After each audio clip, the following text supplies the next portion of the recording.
I'm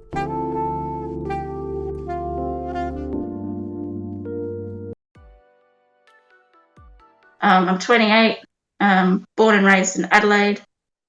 Travel around a bit though, have been outside of Australia to the UK, Europe, and US. I'm an only child, university graduate, a cat mum, and a wannabe singer and sex and relationships counsellor. I guess I mostly watch K-dramas because I yearn for big heartfelt moments that are missing from my own life. Um, so the closest I have to a memorable or cherishable moment is the little moments with my cat Snow when she does cute things that is very cuddly. Um, yeah, instead of like memorable moments, I was leaning towards the cherishable side. Like just having a pet in my life is just increases my enjoyment of life, I guess. In a way, it's sort of being so introverted and not getting out and meeting people more during university. Like that whole period between 18 to 23, I didn't want to put myself out there to try new things. I was too self-conscious and I let it hold me back and keep to myself and stay inside. I only really came out of my shell from about like 24 or so. Um, like the moment I had to start traveling around, I guess that sort of really expanded horizons. And I was like, oh, maybe I shouldn't let things pass me by. I should go out and join Taekwondo, learn a language, do roller derby. All those things I kept putting off. I just wish I'd done them earlier. I'm hoping this one isn't too controversial or personal. It's just that I'm now doubting all my convictions of being child free. I don't know, that doesn't get discussed a lot in the server, but I was someone who was very adamant to my family and such that I don't want kids. It's not something I saw for myself. And the only sort of compromise I ever thought about, which might actually possibly be something I could actually have happen, is I really wanted only like a mixed race child, not a white one. Nothing against white people, but I just didn't think it was necessary. There's so many of us. But at the same time, I'm like freaking out because I'm like, I didn't want to be an old mum like my own mum was. When I say old, like she was 35, and now I'm like, no, no, no, no. It's either do or don't, and it's before 32. But yeah, I was so adamant to so many of my family. I don't want to be seen as flip flopping on them, changing my mind like that when I was so supportive of being child free.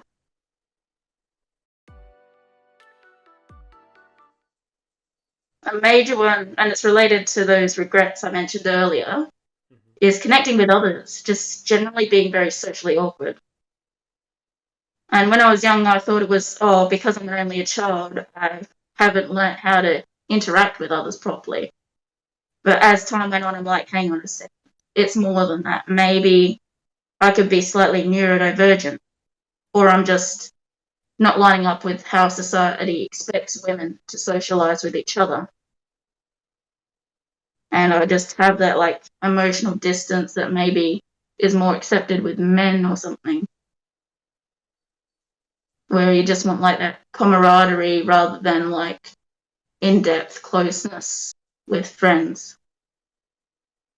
Another thing like I struggle a lot with and still do, but starting to get better, is body image and self-esteem as well.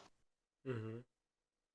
And I think it sort of interplays with the social awkwardness. Like when you're not confident in yourself, you don't really want to put yourself out there to meet others either.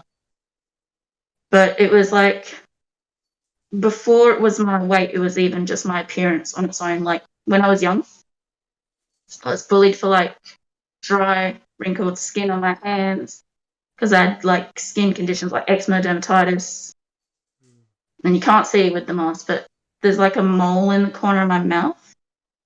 Things like this just made my face and my whole look, even just as a child, very different and very easy for people to other and go, huh, you're ugly because you're different. And it just was a lot to work through to be like, hang on a second.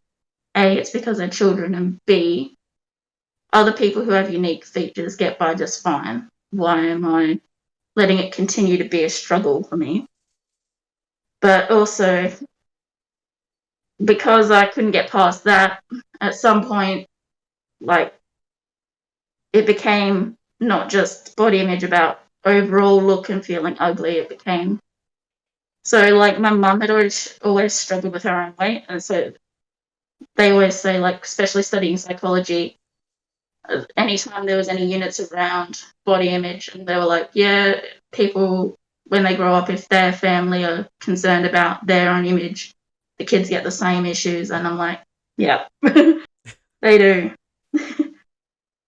So, and then, this one time in one of the surveys for like one of the higher up psychology students that was doing body image thesis, they were like, oh, where do you think it started from? And I'm like, woohoo, this is better than therapy because I figured out what it was. Mm-hmm. My aunt picked on me when I was like 14 for a little bit of stomach fat. Wow. Back when I was like thin, and that's like, I wish I'd had more photos of how I looked then because I was thin. Mm-hmm. But I felt bigger than what I am now because of that. And so I just sort of like let myself go, combined with a metabolism that slowed down when my appetite didn't, until I'd gained like 20, 30 kilos just to feel comfortable and hidden, and not at the point where people will make a big deal of it anymore because then they feel bad. Like, you have to get to a certain limit where they're like, oh, it's very obvious that you're big or medically obese, so that they won't call it out all the time. Like, on someone who's normally thinner, they'll notice weight fluctuations more and maybe think they're doing you a favor by calling it out. But once you hit a certain threshold, I feel like, or at least in the society I'm in, they stop trying to call it out for you. So I'm like, woohoo, I found that invisibility wall. I'm like, yes, this amount of fat makes me safe. But yeah, luckily, one aunt that was pretty bad about it. On the flip side, I did have other supportive family members, and seeing my cousin go from, now I know speaking in kilos won't relate, not everyone will relate, but it's going to make a bit more sense than size ranges because those are even more varied across the world. Seeing a cousin go from around the 140 kilo mark down to the mid 80s, and how much she managed to change her life. I mean, yes, she had to do a surgery to help her with that, but she had to make big changes and lose like 20, 30 kilos of that first by herself. She's been good positive influence to say, you do it for you, not for how other people are going to find you attractive or not to stop an aunt calling you fat or anything.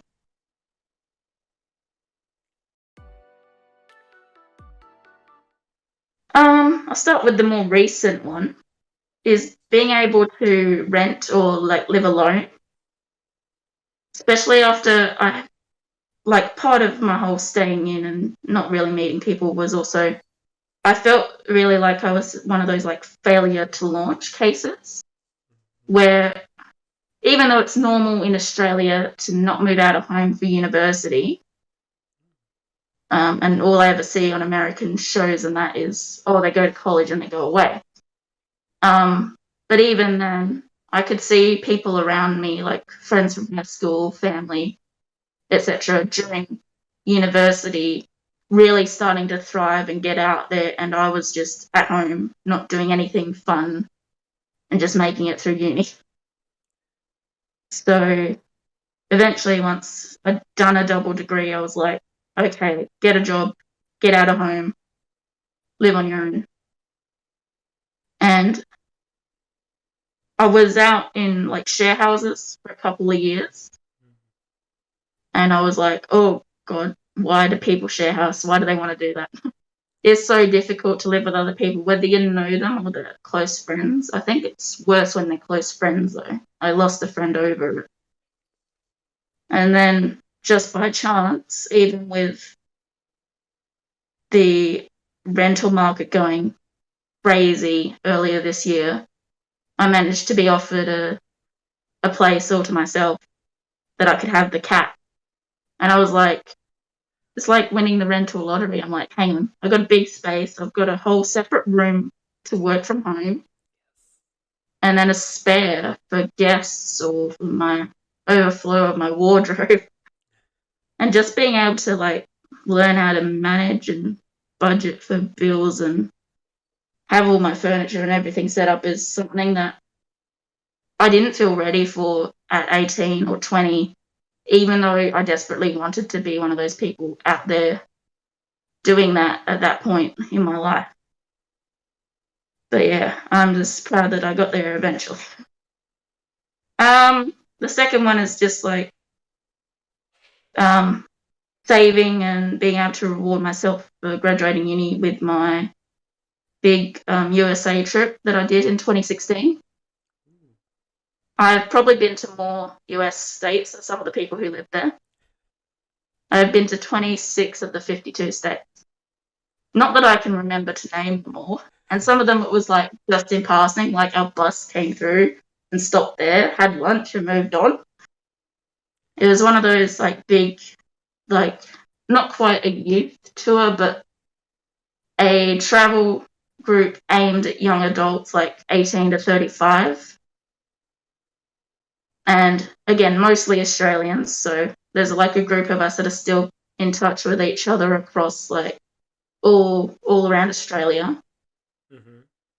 And then there was a few others like from the UK, New Zealand, and Europe that were with us.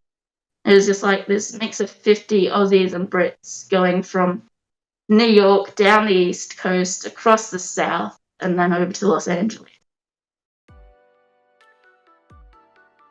I don't have a story format, but it's just like a meme or graphic that you see around the internet that's something I value a lot. It's the idea of the difference between equality and equity. I don't know if you've seen this before. I feel like it's everywhere on the internet. But that could just be the groups I follow in certain social media. It's the one of like three kids are trying to watch a sports game. Could be any game. Could be American football, AFL, soccer, who knows what. But because the younger one is too small, he can't see over the fence. The other one, the top of his head just peeks over the fence, and then the tallest one can see clear as day. And the premise is that we could give them each a crate to stand on to see a bit better. But the crate's only 1 foot tall. Like the two shortest ones, the middle-sized kid can now see. Great. But the smallest one still can't. And there was no point in really giving the biggest kid the crate just to be fair, because he never needed it in the first place. He already had the advantage of his existing height. So instead of him having one, he should share with the smallest kid. And then he can see he's clear of the fence that's blocking the view. The middle kid's still fine with just one. And the one with the best height advantage is fine as he is. And it's just a great, I don't know if allegory is the right word, but for a lot of things in life, when people are getting up in arms about why are you getting that bonus or this handout from the government or whatever, like they're not checking what they already have versus what this person who's receiving something extra might have, and why it can't just be handouts for all.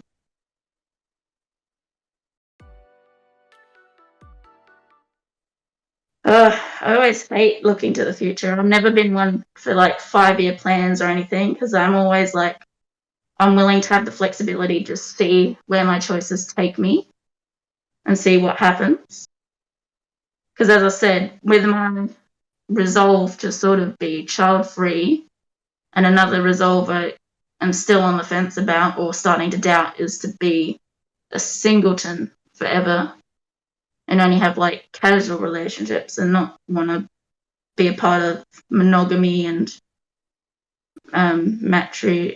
the word's too complicated. Something about matrimania, like the obsession with marriage. Anyway, so at this point, I am in I feel like I'm at a fork in the road, or that one's approaching, and because I've met someone recently, even though it's only something casual, I wonder if we become something more, would I fall in line with what everyone else wants or expects of me and have either marriage or kids or both?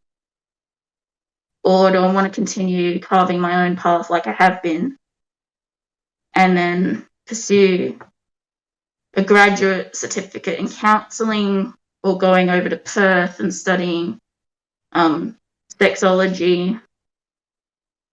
Maybe I can do both. Maybe they'll happen together or separately. Do I even think I will be able to live in another city? I've always wanted to, but I doubt I can. I tend to boomerang myself back to Adelaide every time. Like, I've travelled, but it's never longer than a month or two. And I think it's mostly because my parents are here. Like, as long as there's so many of my close family still here. I mean, I say close, but my extended family are technically close because I don't have siblings, but my cousins are really close to me. And yeah, they sort of make the city I'm in now home, but I want to be able to spread my wings.